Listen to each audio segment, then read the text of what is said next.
Dear colleagues, I would like to welcome you to our second MENA GMPS and Neuro webinar.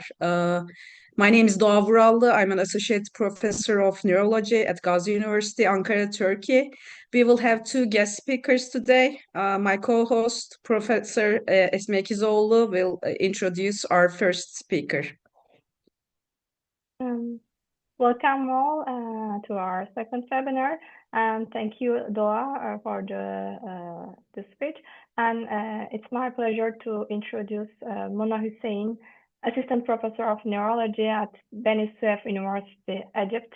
She is currently a member of headache chapter of the Egyptian Society of Neurology, and she will talk about could multiple sclerosis present initially with migraine, and the floor is yours, Mona. You can share your slides and start your talk.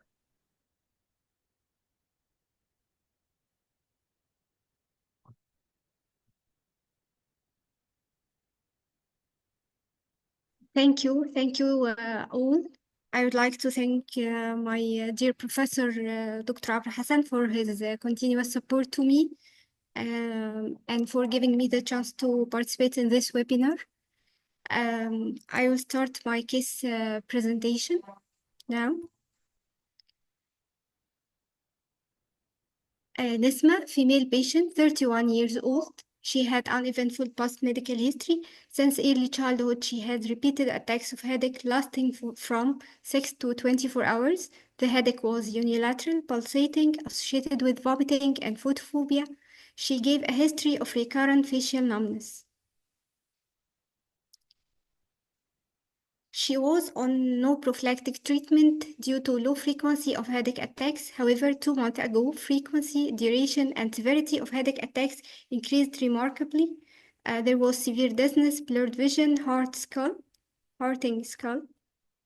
The examination revealed normal mental status, normal fundus examination, no limitation of ocular motility, nystagmus, facial asymmetry, or facial sensory abnormalities. No weakness, normal deep tendon reflexes, bilateral flexor plantar, no superficial or deep sensory loss, coordination and gait were normal. Now we will go to question 1. Does this headache fulfill the diagnostic criteria of migraine? The ICHD3 diagnostic criteria for episodic migraine without aura, at least 5 attacks fulfilling criteria from B to D, headache attacks lasting from 4 to 72 hours. Headache has at least 2 of the following characteristics: unilateral, pulsating, moderate or severe pain intensity, aggravating by causing or avoidance of routine physical activity. During headache, at least 1 of the following: nausea and vomiting, phonophobia and photophobia, not better accounted by another ICHD3 diagnosis. In this patient, her headache attack duration was between 6 to 24 hours. Her headache was unilateral, pulsating, with associated vomiting and photophobia, so she was diagnosed as having migraine headache. Now we will go to question 2. Would you ask for brain imaging for this patient? This review highlighted the evidence-based guidelines about neuroimaging for migraine, and its recommendation was that there is no necessity to do neuroimaging in patients with headache consistent with migraine who have a normal neurological examination, and there are no atypical features or red flags present. Now we will go to question 3. Does this patient have any red flags in her headache? The red flags in headache are summarized in the word SNOOP.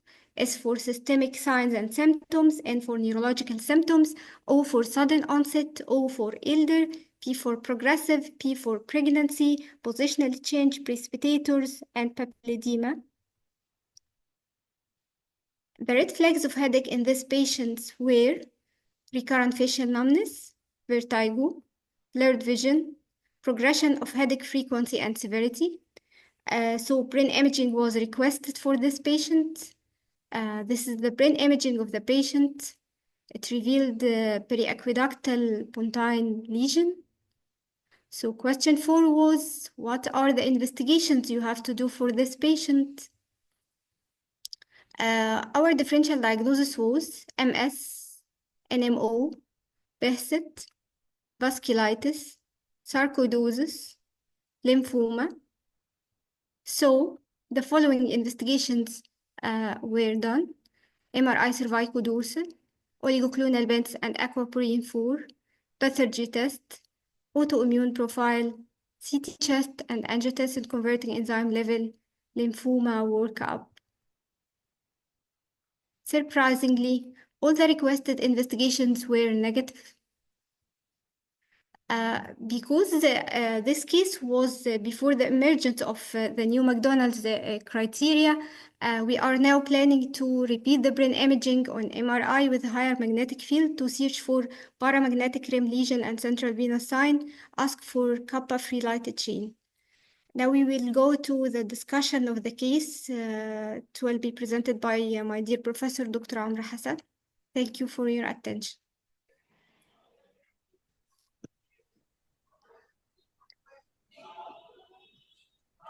Thank you, Mona. Now I want to introduce Professor Amir Hassan. He's a professor of neurology at Cairo University. He's a board member of headache chapter of the Egyptian Society of Neurology, and he's a former board member of International Headache Society, and he's a member of the educational committee of International Headache Society.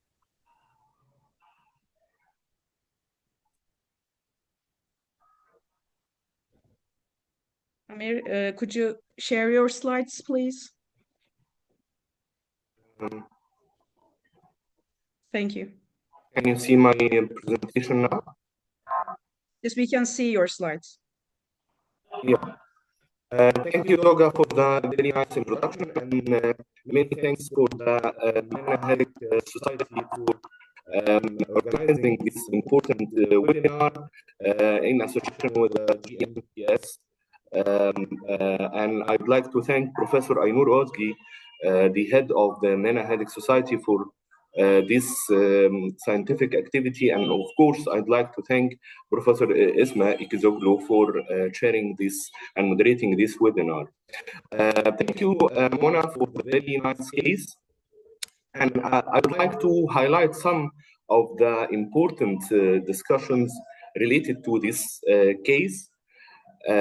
This case,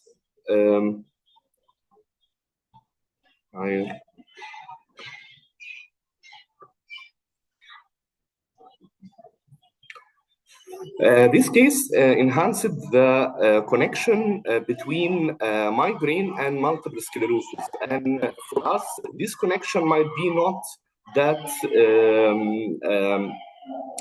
very well known, and the connection between multiple sclerosis and migraine is not familiar for us to talk about. So first of all, we'd like to highlight that we have to differentiate first between the primary headache and secondary headache, because the, usually on clinical practice might look like each other. So we have to differentiate between the primary headache and secondary headache, because the prognosis is definitely very different, and the of course the plan of management is different between primary and secondary headaches. So we have to look first to the red flags, as Mona has mentioned, and we should remember this American singer Snoop, who rapper. He is a very well-known rapper, and Snoop stands for the red flags in migraine that should raise our alarming signs that we have something to worry about, and we have to look for causes of secondary headache, like systemic illness, neurological symptoms and signs, if the patient is older than 50 years, if the onset is thunderclap onset or sudden severe splitting headache, papilledema, positional provocation, pattern change, and if the headache is precipitated by exercise or Valsalva maneuver. Snoop was Snoop 4, and now the Snoop is growing, and it became Snoop 10. as we see here in this very important paper that is discussing the red flags and the orange flags for headache that should alarm us that we are dealing with secondary headache and not primary headache. And it's important to mention that as we have red flags for headache, we also might have green flags for headache. Green flags means that we might have some flags that reassure us, that make us more comfortable that we are dealing with a primary headache. And in this very important article, they actually found 5 of the green flags that are the most important in considering primary or secondary headache. They are the reassuring flags that we are dealing with a primary rather than a secondary headache. For example, this headache is starting in the childhood. It's an old headache. So this is reassuring for me, exactly like the case presented by Mona. The patient has headache-free days. If the patient had periods of headache-free days, this is reassuring for me that this is not a secondary headache. If the headache is related to the menstrual cycle, if there is positive family history of headache, all these signs, or the headache stopped more than 1 week or had occurred more than 1 week, this is reassuring for me that we are dealing with primary headache rather than secondary headache. These guidelines for doing imaging for patients with migraine has been presented by Mona, but we could ask for imaging still in patients with migraine. Again, secondary headache or presence of red flags are not the only cause for asking for imaging in headache patients. We might have a migraine patient and still we might ask for neuroimaging in this migraine paper and in these migraine patients. And according to this paper, the indications for imaging a patient with migraine, if the migraine has persistent aura or prolonged aura, if there is increasing frequency or severity or change in pattern, exactly like the case has been presented by Mona, if the migraine has brainstem aura, if it is confusional migraine, if it is hemiplegic migraine, if it is late life migraine, if it is migraine aura without headache, and if it is side looked, not alternating between right and left, and if it is post-traumatic migraine, all these types of migraine should be investigated and should be and we should ask for imaging despite we know that this is migraine and not secondary headache. Back to the case presented by Mona, this case, when we asked for the MRI, we found here some of these white matter hyperintensities. As we see here, this is cortical to juxtacortical to subcortical, few hyperintensities, and we know that in migraine patients we might have white matter hyperintensities. As we see here in this very important article, the characteristics of white matter hyperintensities with migraine patients is not that known, is not that well characterized. We might have different types of white matter hyperintensities. It might be anterior, it might be posterior, it might be periventricular, but we should know that most probably it's anterior and most probably it is subcortical and not preventricular. If it is preventricular, most probably it will be more posterior.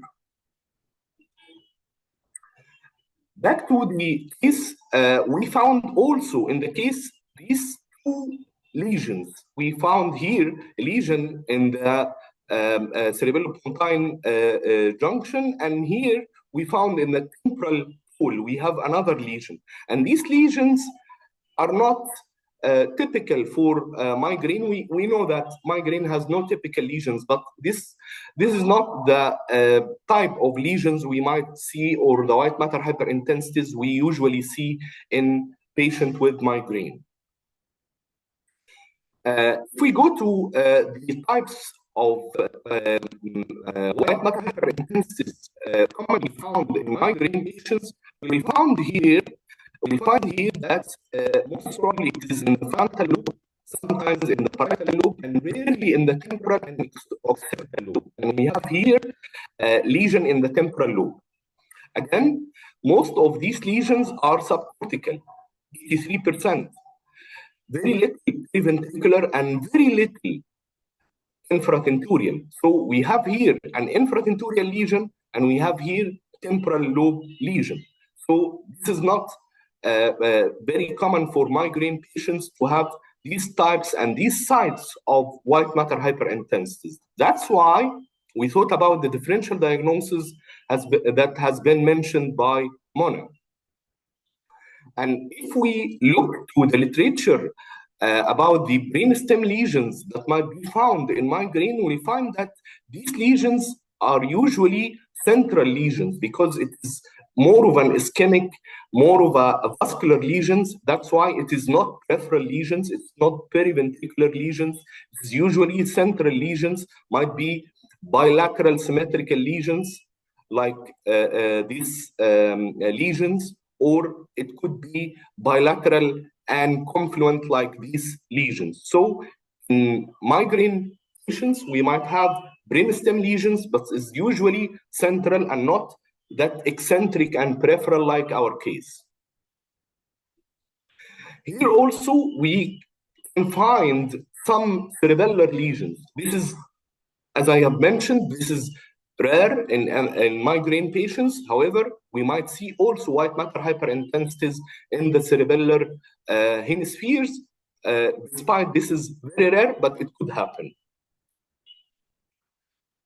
If we look to the headache in MS patient, we thought about MS, of course, because of the site of the lesion. The lesion is peripheral, and we thought about it could be MS. That's why we we went for the oligoclonal bands and lumbar puncture. And if we revise the types of headache in MS, we'll find this very interesting paper published by our department about the types of headache in multiple sclerosis patients, and this headache could be induced by interferon. However, also another article from our department about the prevalence of primary headaches in multiple sclerosis patients, and interestingly, our colleagues found that primary headache is quite common in patients with multiple sclerosis. And also, they found that pre-aqueductal gray matter lesions were associated with headache occurring more than 10 days per month, which means that we might have periaqueductal lesions in MS patients who have recurrent headaches. This very interesting case report has reported that multiple sclerosis might present initially with worsening of migraine symptoms.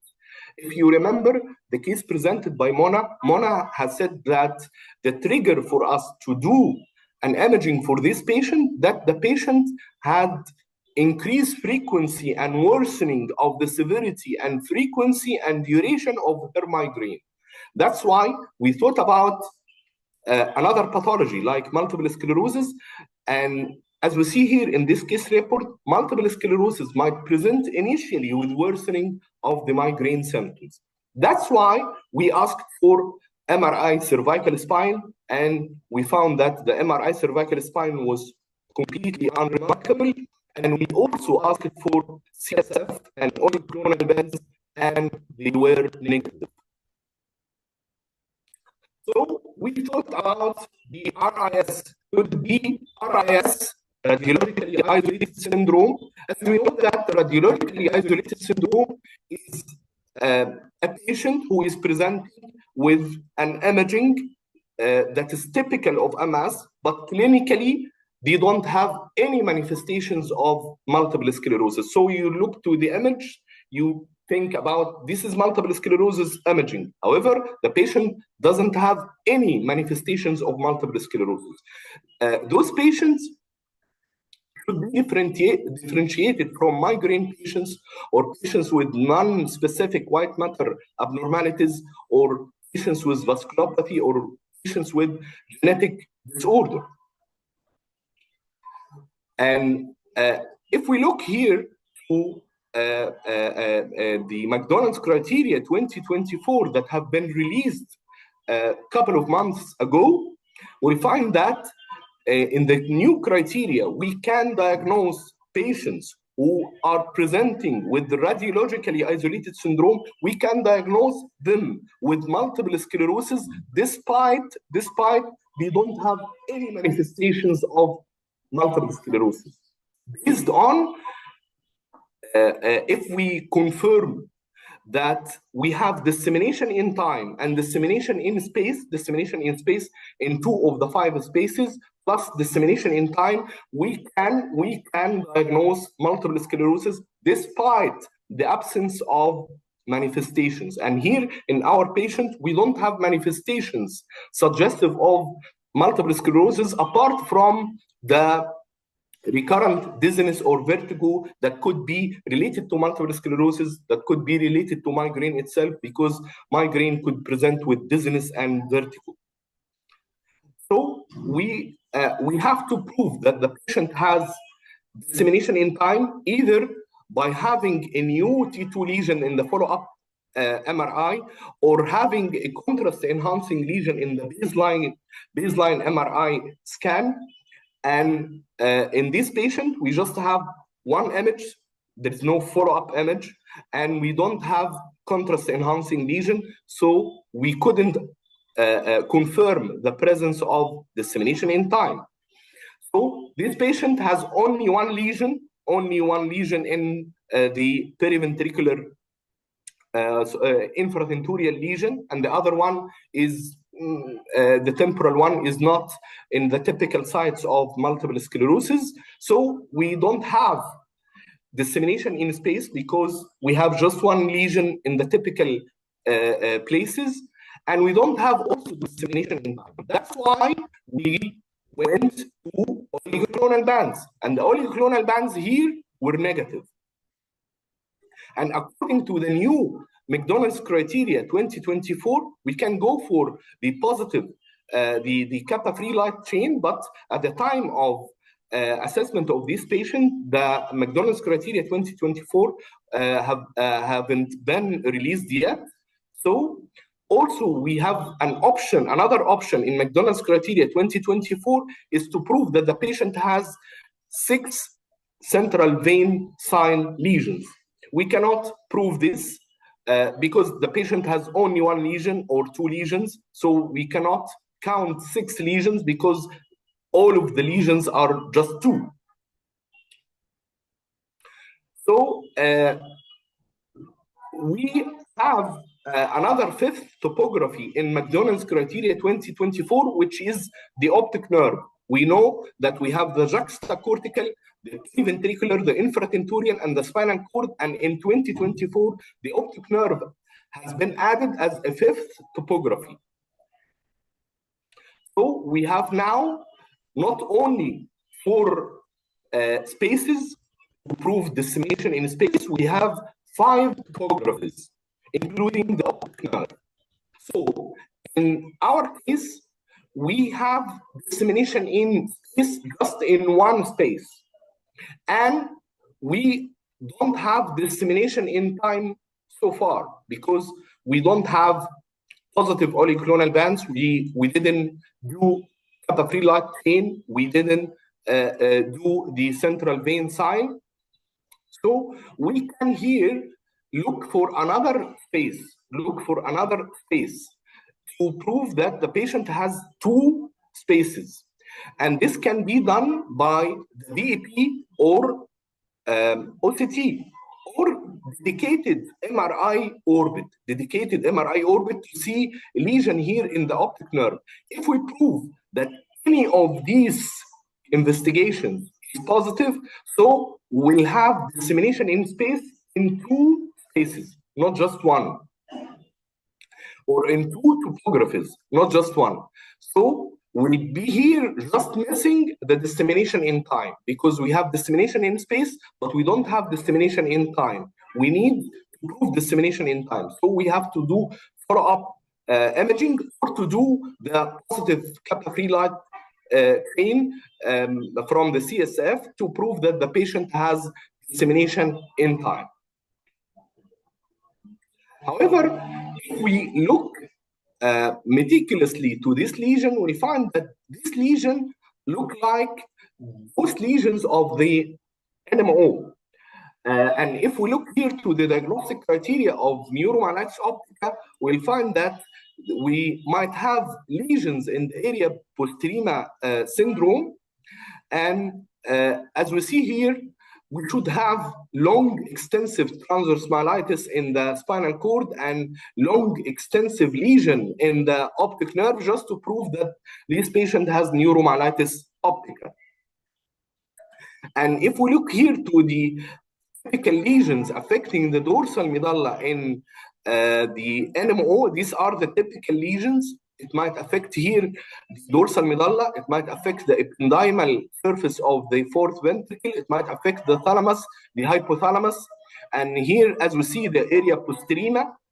So we can find that these lesions might look like our patient here. However, the lesions here should be bilateral. As we see, the lesions here should be bilateral or should be aqueductal like this lesion. So this lesion is not that typical to NMO lesions.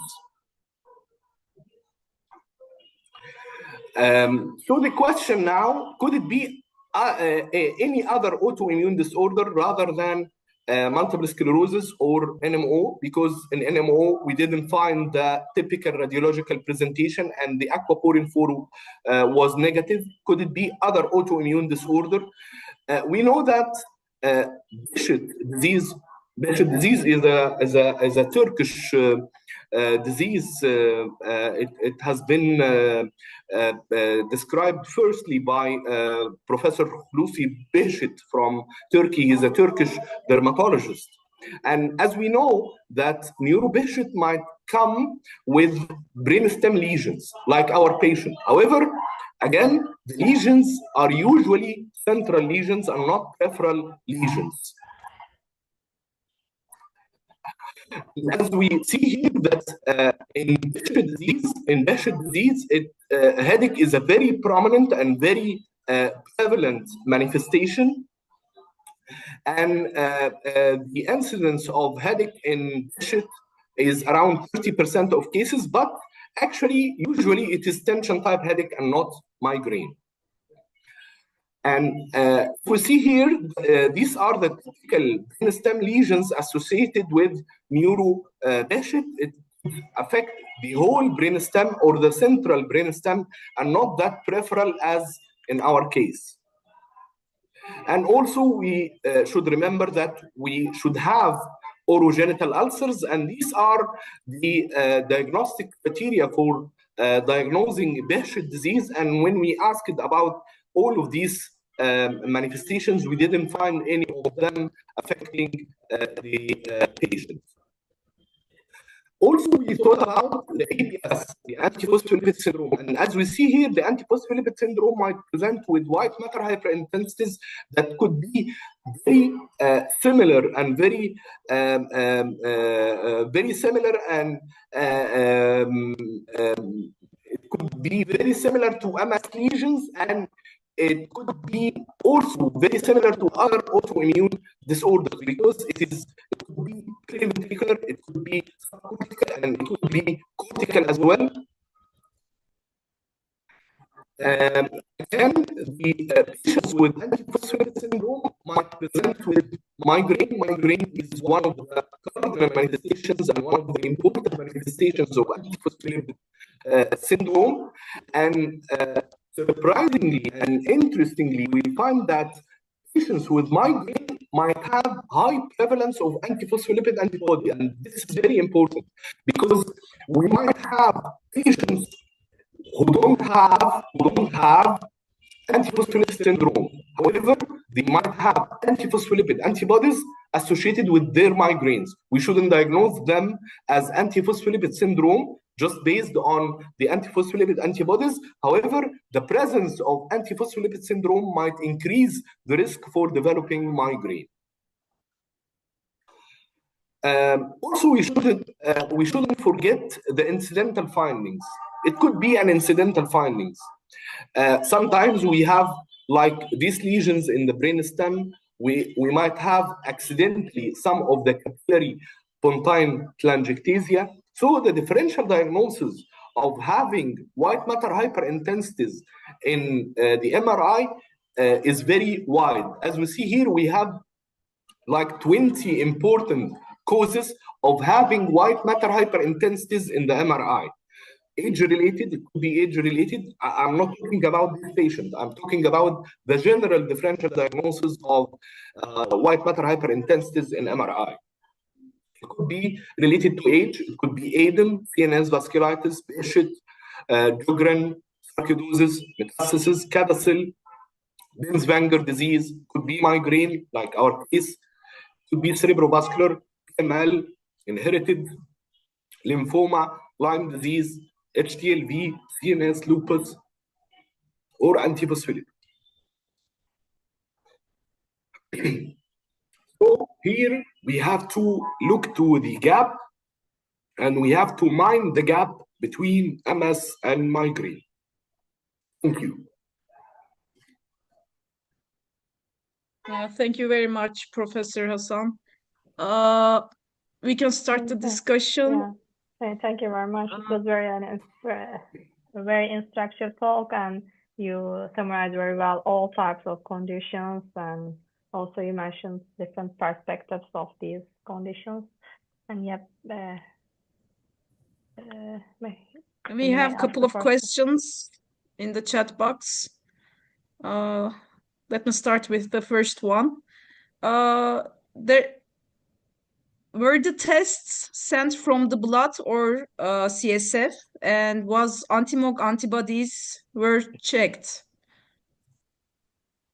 Yeah, anti-MOG antibody was checked, but I mostly forget to write it in the slide. It was checked And it and was was negative.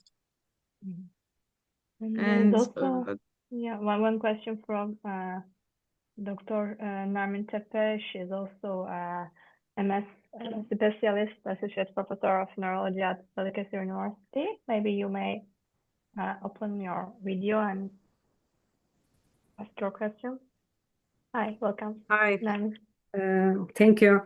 Good evening, everyone. Thank you, Professor Hassan and Mona, for your nice presentations. Did you check cervical and thoracal MRI for the myelin lesions? What about cervical and thoracal MRI? Cervical and what?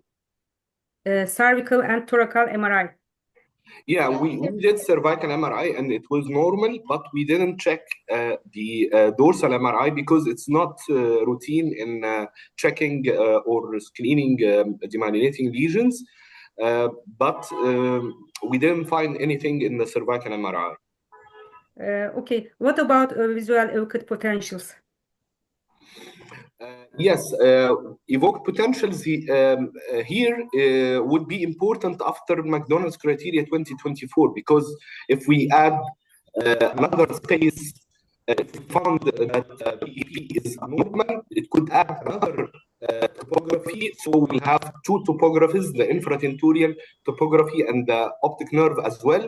So we'll be missing just the dissemination in time that would be proved later on if we do a follow-up imaging and found new lesions in the follow-up MRI, or if we do a kappa-free light chain just to prove the dissemination in time in addition to the dissemination in space. So the importance here of VEP has increased after the McDonald's criteria 2024, but at the time of initial assessment of this patient, the McDonald's criteria 2024 wasn't released yet.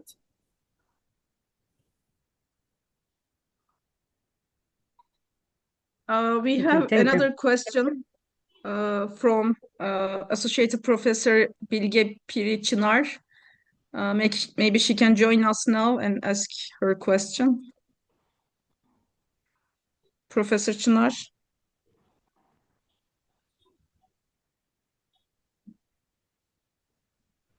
Yeah. Meanwhile, maybe there's someone who. Yeah. There's also a question from Aynur Özge. If she is now, if she can, open her, video cam, yes, please.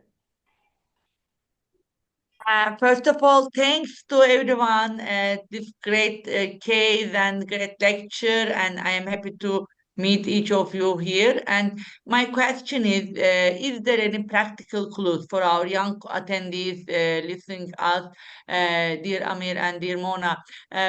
Do we have a practical clue for differentiating the first attack of the migraine with brainstem aura and the first attack of multiple sclerosis with the brainstem lesion? The first attack, do we have a practical clue? Yes. Thank you, Ainur, for your kind words, and thank you for the very interesting question. Yes, the differentiation here will be about the duration and frequency and repetition. If we are dealing with the vestibular migraine, we could have repetition of the same attack with a little bit breath duration or defined duration. But in MS attack will start and will be present till the moment of assessment and till having IV methylprednisolone, and then it will respond to IV methylprednisolone. So the presentation here might be overlapping if the patient has, for example, vertigo. But vertigo of 7 days duration that had responded to IV methylprednisolone is definitely different from recurrent attacks of vertigo that is lasting for 6 to 7 hours and associated with the pulsatile headache. The situation here is different. So the pattern and repetition and frequency and duration could differentiate between both categories, especially if they are presenting with overlapping symptoms like vertigo or dizziness or something related to diplopia or double vision, the manifestations that commonly encountered in MS and commonly encountered as well in brainstem migraine.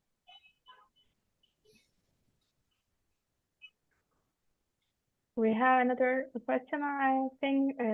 My colleague, Tuncay, from Istanbul University, he is an expert and specialist in MS, multiple sclerosis, and other demyelination disorders, NMO, and so on.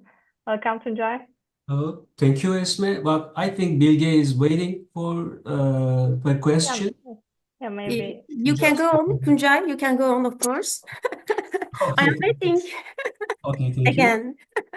Thank you, Mr. Hassan, for the great presentation and the presenters. Okay, so the intersection between different diseases always are interesting for me because it can explain some of the pathophysiological aspects of the diseases.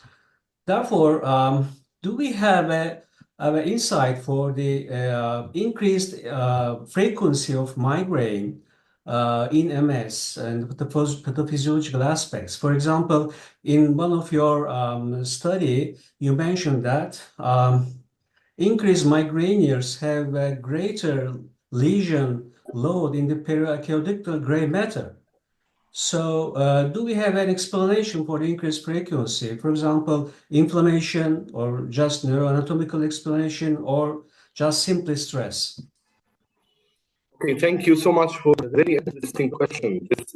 This is very important question because here we have some sort of overlap in the pathophysiology of migraine and pathophysiology of MS, which is the inflammation. As we know that neurogenic inflammation is the main pathophysiological correlate of migraine pathway, and we have to have neurogenic inflammation in order to have a migraine attack and in order to have a migraine pathophysiology. And this is also what happened in pathophysiology of multiple sclerosis. We should have inflammation, presence of inflammation in inflammatory cytokines, and the inflammatory cytokines released by T helper 1 in multiple sclerosis. These inflammatory cytokines could increase the inflammatory soup required for migraine attacks to develop. That's why in this case, sometimes we might have that patients who are receiving DMT or disease-modifying therapy for multiple sclerosis might have improvement of their migraine attacks as well, because the inflammatory components that is sharing the mechanism here and there between MS and migraine has decreased under the effect of disease-modifying therapy. So the inflammation here, the inflammatory cytokines, the neurogenic inflammation, the inflammatory soup required for both migraine and multiple sclerosis could explain the exacerbation and increase in the severity of migraine in multiple sclerosis patients. Thank you. Thank you. Thank you. Now, Bilge, and after Bilge, we have lots of questions from the audience, so we will move to the other. First of all, many thanks to both precious speakers and you, dear moderators. And actually, in fact, we can evaluate MS and demyelinating diseases such as MOG, NMO together, because headaches are more common in patients with brainstem lesions, as Tuncay said before, and high upper cervical cord lesions. And interestingly, we are currently experiencing such a patient in our service now, and she suffers severe stabbing headache and hemiparesis, and we investigate this patient now, and with upper cervical cord lesion and juxtacortical and subcortical lesions and headache. And we applied pulse steroid treatment, and we are waiting for the results of NMO IgG and oligoclonal band. And of course, presence of NMO IgG and oligoclonal band will determine our final diagnosis. What do you think about the relationship? This relationship, actually, as Amir said before, because we have moved beyond explaining the relationship between MS and headache with inflammation. There is a meningeal inflammation in MS patients and headache. We know that. And what are your experiences, Amir, relevant MS and headache in daily routine practice? Yeah, this is very interesting question. On our daily routine, we have many types of headaches in multiple sclerosis patients. Sometimes we have primary headache that is migraine, tension type headache, or sometimes we might have also secondary headache. Secondary headache here could be related to interferon. For example, I have shown an article that we have published about the interferon-induced headache. We know that interferon used for multiple sclerosis could induce headache itself. So sometimes we might have both categories. We might have just primary headache that has emerged with the onset of MS, or it is a pre-morbid condition before the MS, and with MS it could exacerbate the frequency, severity, and duration of the headache attacks because of the stresses that the patient is facing and because of the disability that the patient might have. And also, we might have a secondary headache. Secondary headache here could be related to the steroids, could be related to the interferon. So the prevalence of headache in MS patients is high. Some of them are primary headaches. Some of them are secondary headaches. And here we should take into consideration when we are choosing the DMT or the disease-modifying therapy for those patients with MS to avoid those agents that could exacerbate or could increase the headache. Actually, one more question, or I can wait my turn. No, you can ask your question. Okay. Bilge, please. Actually, sometimes we can ignore headache in MS patients as MS specialists, and actually, we have to accept this situation, and this meeting is important. And actually, which as we know, migraine is the most common in MS. However, which type headache do you encounter in MS patients? Cluster type headache, stabbing headache, or migraine?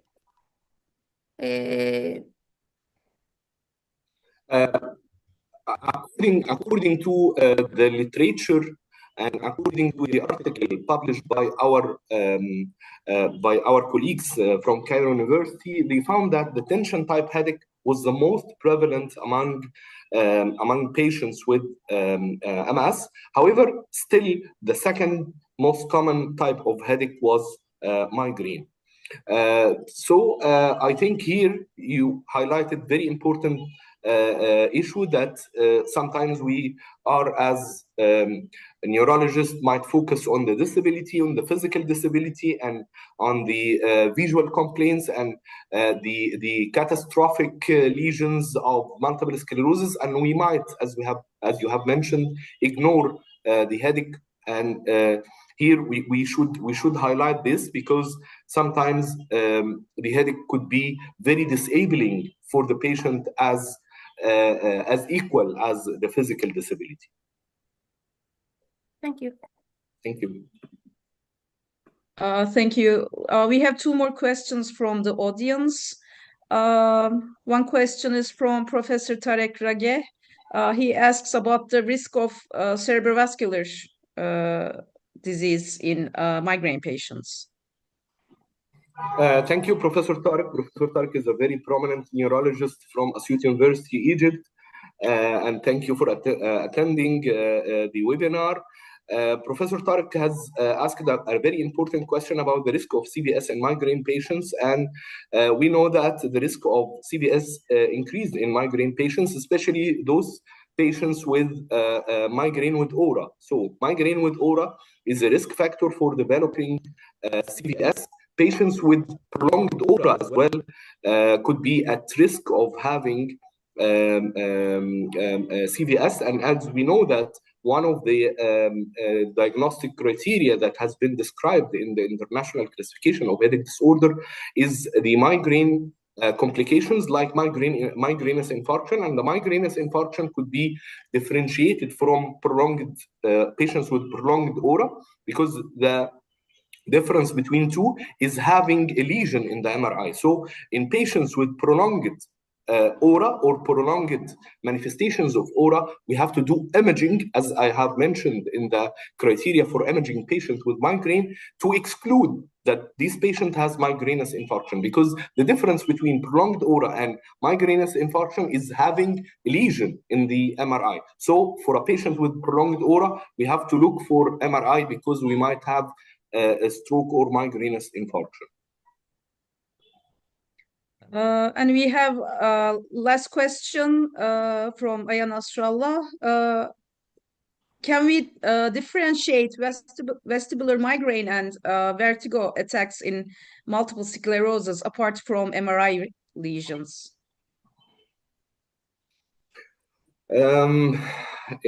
Thank you, Aya, for the nice question. I think it's a little bit tricky question, but the answer here definitely is the type of migraine in vestibular migraine could be a peripheral one. However, the vertigo in multiple sclerosis could be more of a central one. So I think here the BMG could differentiate between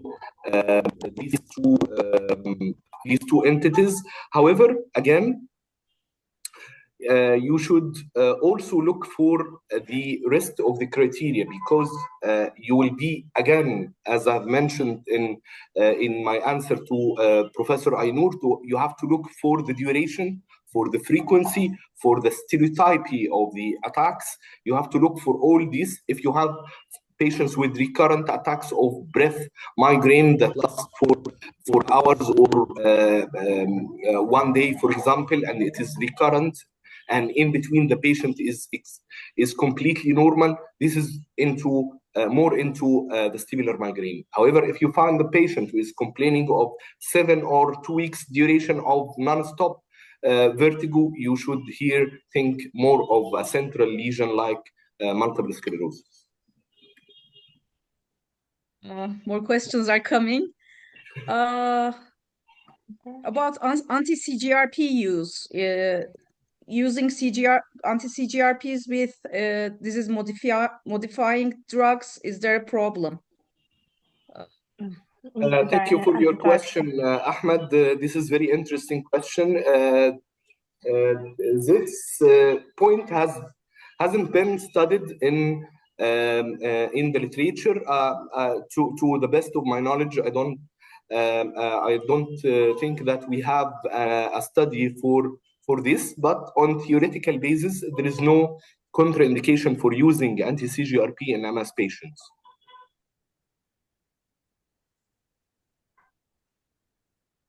Thank you very much, Professor Hassan. I think we can move on to our...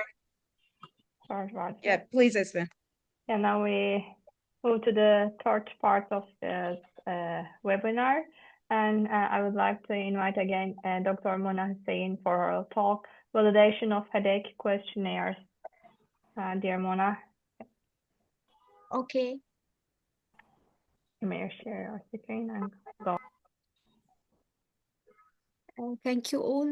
I will start my presentation about validation of headache scales.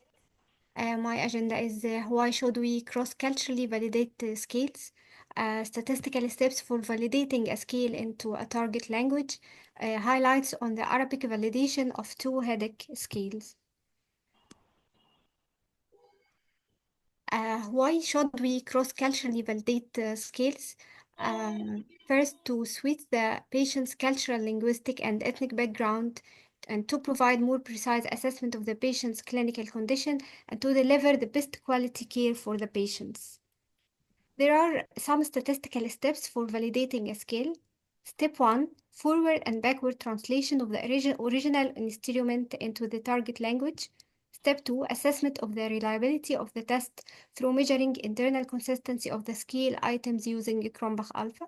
Step 3, assessment of test-retest reliability of the total score of the scale using the intra-class correlation coefficient.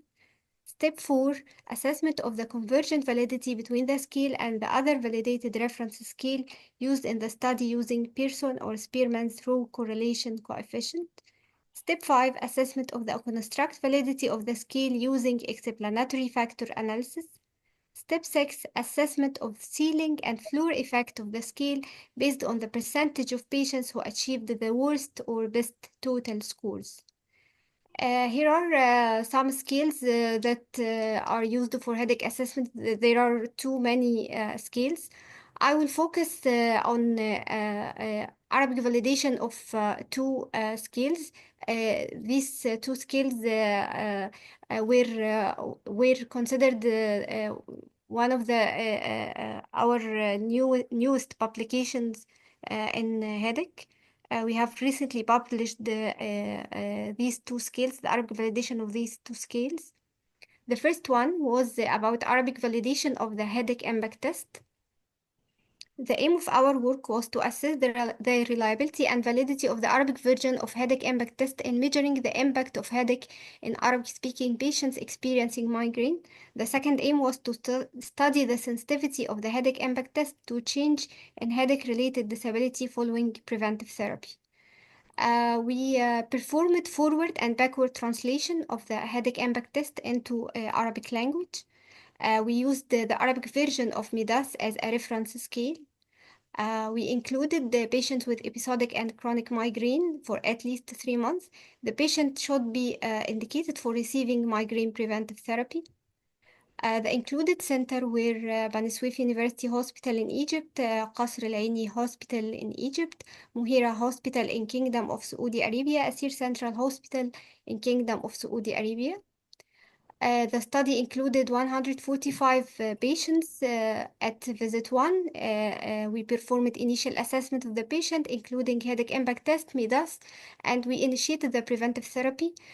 Visit 2 was performed 1 week after the first visit for a subgroup of patients to assess the retest reliability of headache impact test. Visit 3 was performed 3 months after the first visit to assess the responsiveness of headache impact test in comparison to MEDAS following migraine preventive therapy.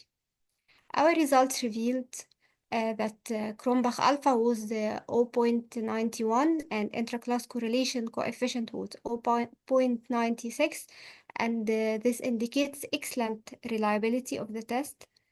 There was a significant correlation between headache impact test and MEDAS, monthly migraine days, and visual analog scales at baseline assessment, at follow-up assessment, and this indicates a significant convergent validity. We found that all the test items were loaded on one factor only. The ROC curve revealed that the reduction of from baseline of 4.5 on headache impact test was the minimally important change. That means a significant improvement. Our conclusion was that the Arabic version of headache impact test is a valid, reliable tool for assessment of patients' quality of life following migraine prophylactic treatment. A change of 4.5 points or more represents a clinically important change for patients with migraine receiving prophylactic treatment. Our second publication was about the Arabic validation of PED-MEDAS. The aim of our work was to evaluate the validity and reliability of the Arabic version of the child self-report versus the parent proxy report PED-MEDAS. The second aim was to test the agreement between the children's and the patients' and parents' reports of the scale. We performed the forward and backward translation of the PED-MEDAS into Arabic language. We used the Arabic version of pediatric quality of life inventory, child and parent forms as reference scale. We included patients aged from 6 to 18 years, patients fulfilling IHS criteria for migraine, patients should have headache for at least 3 months. The included centers were Bani Suef University Hospital in Egypt, Qasr Al Aini Hospital in Egypt, Muhira Hospital in Kingdom of Saudi Arabia, Asir Central Hospital in Kingdom of Saudi Arabia. The study included 112 patients. At visit 1, we performed clinical assessment. The child and his parents were independently asked to fill out PED-MEDAS and child self-report and parent proxy report of pediatric quality of life. Visit 2 is performed 1 week after the first visit to assess retest reliability of the child and his parent. The child and his parents were independently asked to fill out PED-MEDAS. Our results revealed that Cronbach alpha was 0.94 and for child self-report PED-MEDAS, and also 0.94 for parent proxy report PED-MEDAS, and this indicates excellent reliability. The intraclass correlation coefficient was 0.99 for child self-report PID-MEDAS and also 0.99 for parent proxy report PID-MEDAS, and this indicates excellent test-retest reliability. The child self-report and parent proxy report were positively correlated with monthly migraine days, visual analog scale, pediatric quality of life questionnaire, and this indicates significant convergent validity. These figures show the disability grading categories of PID-MEDAS as reported by children in comparison to their parents. There was a significant agreement between child self-report and parent proxy report PID-MEDAS. Our conclusion was that the Arabic version of PID-MEDAS, either child self-report or parent proxy report, is a valid and reliable instrument to assess migraine in Arabic-speaking pediatric patients. Parent reports can be valuable as a complement to child report for comprehensive assessment. It may be reasonable to substitute parent proxy report for child self-report only when the child is too sick or unavailable. My home message, cross-cultural validation of scales is important to suit the patient's cultural, linguistic, and ethnic background. Cross-cultural validation of scales helps in more precise clinical assessment of the patient. To validate a scale into a target language, you have to do forward and backward translation of the scale. To validate a scale into a target language, you should use in your study another validated scale as a reference scale. Thank you. Thank you, Mona. Yeah, as you mentioned, the validation of these scales and questionnaires are very important for a better assessment of the patient. And thanks also for so detailed methodological perspective of how we do this kind of validation studies. And I hope that will give some light for others who are listening to us. I think it's time to close our webinar. Many thanks to our speakers who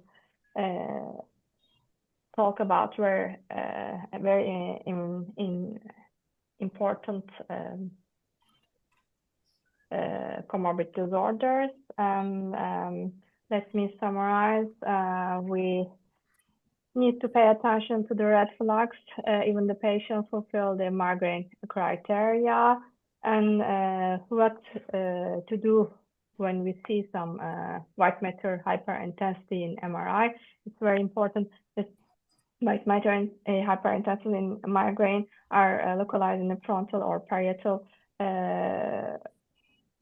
regions.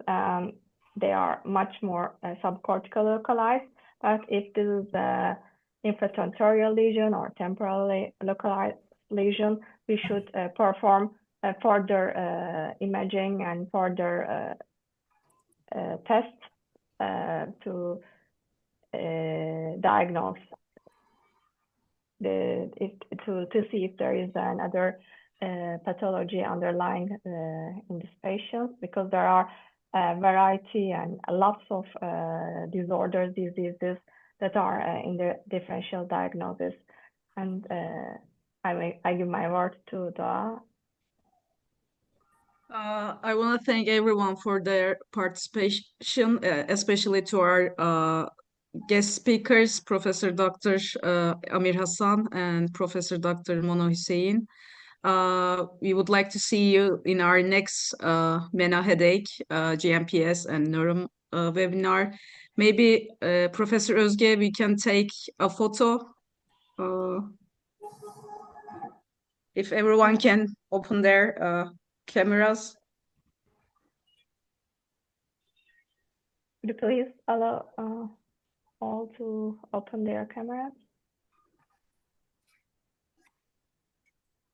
Kamera izin verebilir miyiz?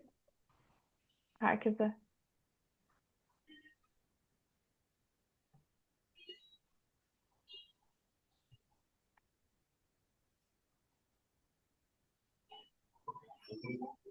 Yeah, now everyone can open their cameras. Yeah, we should restrict the camera opening the cameras because of the technical reason, but now we are all free to open it. Esme, can you take the photo? Yeah, I will. Yes, I will take. And maybe Professor Einer, you may also take a photo. Yep, I took one, and oh.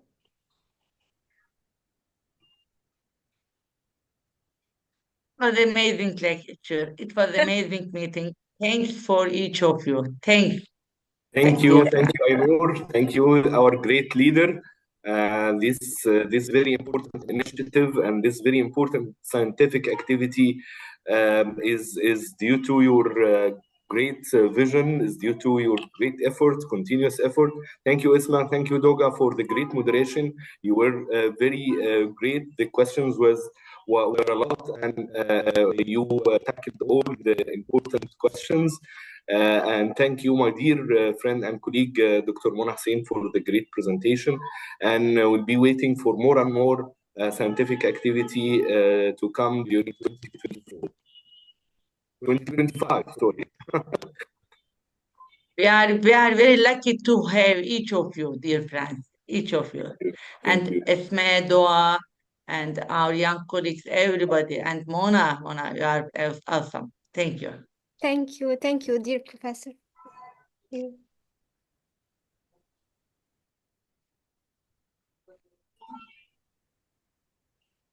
you. Thank you very much. Thank you very much. Thank you. Good evening. Bye-bye. Thank you. Bye.